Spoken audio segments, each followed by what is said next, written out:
Good day, and welcome to another episode of the For the Win Force Technique Workshop. We've already learned how to leave the center line efficiently and 3 different techniques on how to leave the turnaround lines efficiently. If you haven't seen those yet, go ahead and find those linked in the description below. Today, we're going to be learning a technique on how to approach the center line efficiently. If you've been here before and you already know which progression you're on, feel free to skip forward to that progression and continue including that progression into your workouts until you feel comfortable doing them, and then move on to the next progression. My name is Gabriel Quenville, and I'm the reconditioning specialist for the Canadian Armed Forces out here at Base 4 in Cold Lake.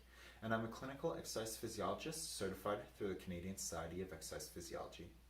Before we start this video, I'm going to be going through some common errors that I find people do when approaching the center line. There are 3 common mistakes that I find people make when they're approaching the center line of the rushes component of the force test.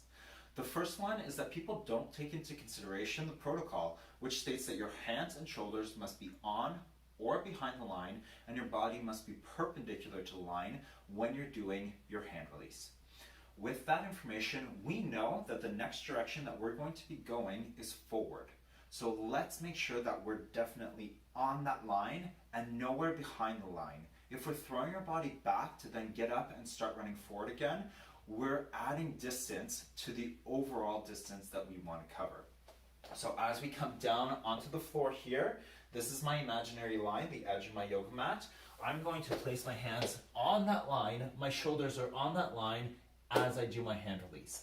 If I do my hand release back here, I then have to travel this distance again, and it's not beneficial to my overall time. The second biggest mistake that I find people make is they stutter step going into the line. And the reason I find people stutter step is because they have a preferred leg and they want to make sure that that leg is the one that is touching the line every single time. There's 2 ways that we can get around this. The first is the way that the Olympic hurdlers use, and what they do is they spend time and time practicing and changing their stride length so that they know exactly how many strides they need to take in between every single hurdle. That's going to take a lot of effort. If you have the time, go ahead and do that.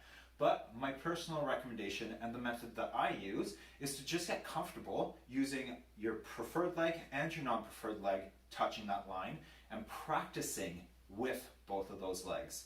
So you can just run as fast as you can. Don't worry about how many strides you do. Once you get to your line, touch it with whatever foot, get down, get up, and keep going forward. The last mistake I find people do is that they get too close to the line and they heap their weight on their back leg, which prevents them from reasonably getting to the ground quickly and efficiently. What I mean by this is if you're getting close, first of all, you're traveling further forward, which is added time and added distance. The second thing is after you've touched the line and you're going down towards the floor, that leg is in the way, unless you're shooting yourself forward, which you can't do because you can't do your hand release in front of the line. So as I'm coming down, I can't go here because this foot's in the way. I need to get the other foot on the ground before I can move my first foot out of the way. What most people do is they do the stutter step and then they come down to hand release. So we're adding more stutter stepping, it's taking a lot of time. And frankly, as we're touching the line with our chest up here, there's more distance that we need to travel down. So the method that I'm going to be recommending is going to have us bring our chest down towards the floor, traveling towards the floor as we go to touch that line, for one, and our foot's not going to be in the way, so we can get down nice and quick, up and on our way. Slow motion, it's going to look like this. From pretty far back, we're going to step sideways into the line and reach forward. The goal is to try to get our hands on the ground at virtually the same time that your foot hits the ground. It's hard to do in slow motion, so that's why I didn't do that here. Once we're here, we're not up tall, our foot's not in our way, we're down on the ground, we can transfer our weight onto our hands, not our feet, so both our feet can jump back as we do our hand release on that line, and we're perpendicular to the line. Common mistakes while using this technique is a lot of people tend to transfer their weight onto their front foot, which can lead to increased injuries as we roll our ankle. So we want to make sure that we're not doing that. Follow these progressions one at a time, and make sure you don't move to the next progression until you feel comfortable with the previous one. We don't want anyone injured from this progression. The second common mistake is that because we're coming in sideways here, a lot of people tend to end up not perpendicular to the line. We really want to make sure that we're following that protocol and we're not getting called back, and we're not going to be in front of that line. If we're in front of the line or we're not perpendicular to the line, the evaluator is going to call you back. It's going to add time, not take away time. So until you're comfortable with this progression or with this technique to touching the center line, don't use it in the rush test yet. Just keep practicing until you get there. Before we get started here, as always, please listen to the general disclaimer before you start doing these exercises. In response to COVID-19, PSP is offering virtual fitness to Canadian Armed Forces members. By using social media platforms, the virtual fitness classes tailored to Canadian Armed Forces personnel become accessible to all. Participants who are not Canadian Armed Forces members recognize and acknowledge that their age, health status, and physical fitness level are unknown, and it is entirely up to each individual to assess their ability to participate in this class. Since it is preferable to consult your physician before beginning any exercise program, we invite all participants who are not Canadian Armed Forces member to consult the Get Active questionnaire of the Canadian Society of Exercise Physiology and its reference document. If you experience any pain or difficulty during the exercises presented in this video, it is recommended that you stop and consult a healthcare provider. If a Canadian Armed Forces member sustains an injury during this video, please remember to fill out a CF98 form. The first part of the progression is getting used to getting into that low side-stepping squat position. This position is actually called a Cossack squat, and you can incorporate this as part of a stretch in your warm-up or as part of a strengthening portion of your workout. To do a Cossack squat, we're going to step our feet past shoulder width, and we're going to go down onto one leg. We're going to send our hips back, and we're going to squat down nice and low. Feel that stretch in that inner thigh. Come back up. What we're looking for is for you to do 10 per side, and then we're going to take a rest, and we're going to do that 3 rounds. If you're doing it in your warm-up, you can do it as more of a stretch. Really get nice and low and hold it before you get back up. If you're doing it for strength, feel free to put on a backpack, hold on some weight, come down and stand back up, doing it a little bit more quickly. Now that you're comfortable with the Cossack squat, we want to get comfortable getting into the Cossack squat while stepping into it and rotating our body. So you're going to be facing the line as far away from the line as you know you'll be able to reach it when you're in that deep Cossack squat position. This is going to take some time to figure out, but once you've got it, then it'll be great so that when you're doing it in the rush test component of the force test, you know exactly how much space you need. From facing it, you're going to step out, rotate your body into that deep Cossack squat, and then come back up, step, and face the line again. We'll do 10 on one side, and then we'll do 10 on the other side. Same thing here. You can incorporate it into your warm-up by going nice and low, hold it for a little bit longer, and then come back up. Or you can add it into a strength workout, putting on a backpack, holding on to weight, coming down a little bit more quickly, and straight back up. Now that you're getting more comfortable pivoting into that deep Cossack squat, let's add that upper body movement in at the same time. We're already used to getting into that deep Cossack squat from this position and staying up tall.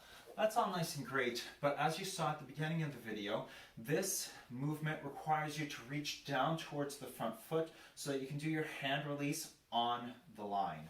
So this progression, 3 times 10 on both sides.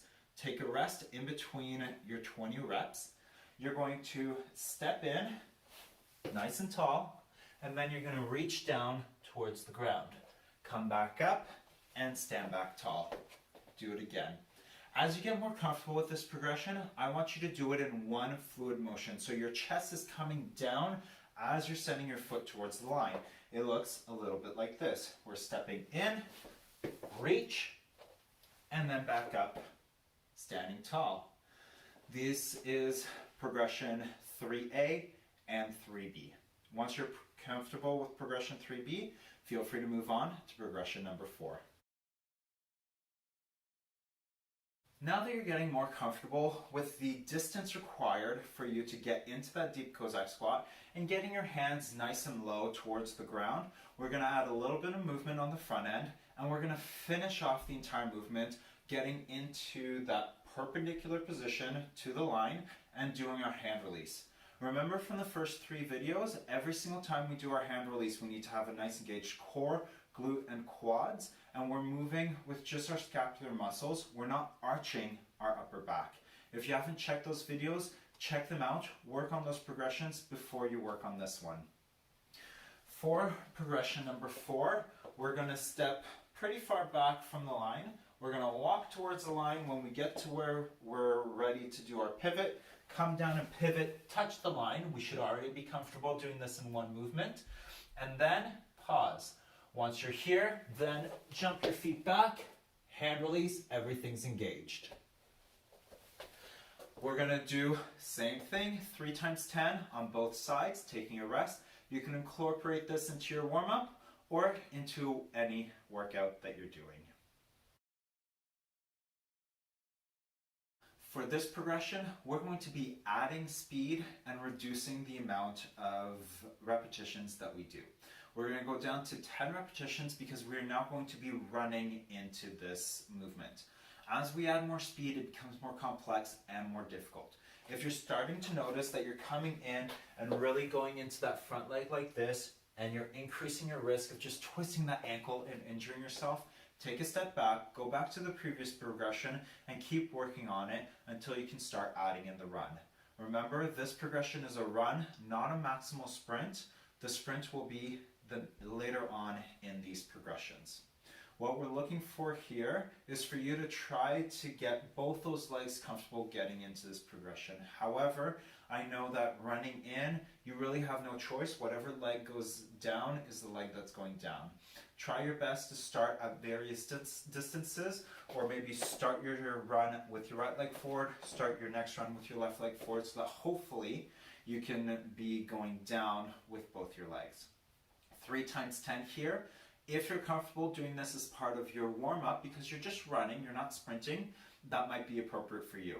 If just this nice 10 meters of running into a deep Cossack squat and a hand release perpendicular to the line is very challenging for you, it might be appropriate for you to include it in your workout. This is your choice.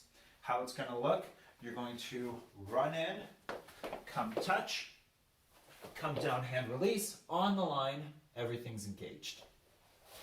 3 times 10, any warm-up or workout that you're going to be doing on this day.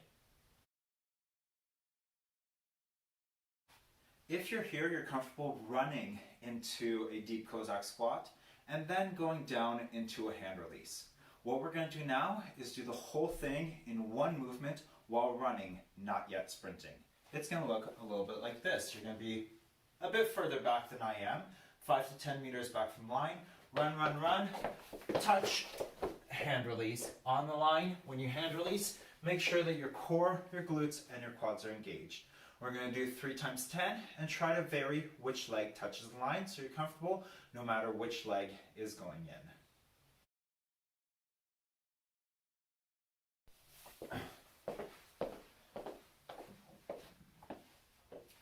Now that we're comfortable running into the line and doing that full movement, let's break it back down into 2 separate movements, but we're going to maximally full out sprint into the line.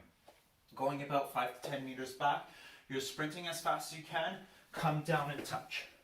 Once you're here, take a little bit of break, figure out if you did anything right or wrong, and then finish that movement off with your hand release. Try to do 3 times 10, 5 per side.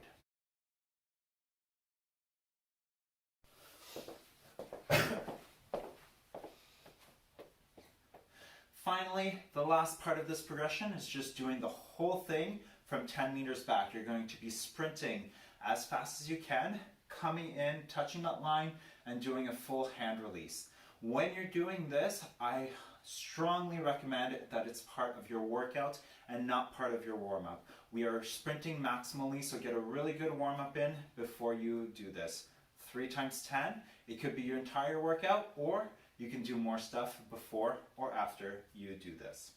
From super far back, 5 to 10 meters, it's actually not super far, but from 5 to 10 meters back, sprint, sprint, sprint, sprint, sprint, touch, hand release, and do it in a space where you're not kicking your yoga blocks off from behind you.